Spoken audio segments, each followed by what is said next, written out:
Hello বন্ধুরা, সালামু আলাইকুম। শাড়ি অ্যান্ড ওয়াফি এগ্রো ফার্মে আপনাদের জানাই অভিনন্দন।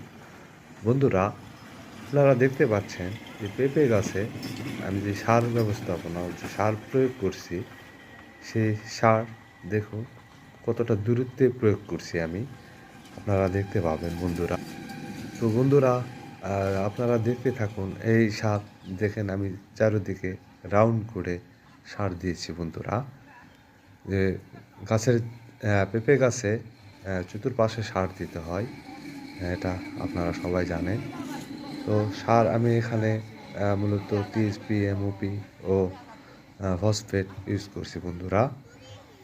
তো বন্ধুরা, আপনারা সার আপনাদের পেঁপে গাছে সার প্রয়োগ করেন বন্ধুরা এভাবে। প্রথমে আমি যেহেতু প্রথম সার প্রয়োগ করছি এই গাছে, তো এখানে আমি 1 ফিট দূরত্ব নিয়েছি বন্ধুরা।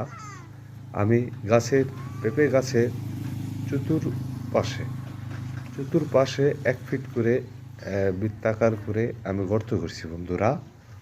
হ্যাঁ, আপনারা দেখতে পাচ্ছেন, দেখুন আমি এই গর্ততে মাটি দিয়ে ভরাট করে দেবো। এর আগে আমি জৈব সার ইউজ করছি, এখানে কিছু সারের সাথে দানাদার কীটনাশক ইউজ করছি। তো বন্ধুরা, এতে মাটিতে যে রোগ জীবাণু থাকবে এরা নষ্ট হয়ে যাবে বন্ধুরা। তো বন্ধুরা, আসলে আপনাদের মাঝে সময় করে ভিডিও দিতে পারি না বন্ধুরা। তারপরে বন্ধুদের মাঝে ভিডিও দিই, ভালো লাগে বন্ধুরা। লাইক করেন, একটা লাইকে আপনি ভিডিও উৎসাহতা বাড়ায় বন্ধুরা। আপনারা একটা লাইক অবশ্যই করবেন বন্ধুরা। তো বন্ধুরা,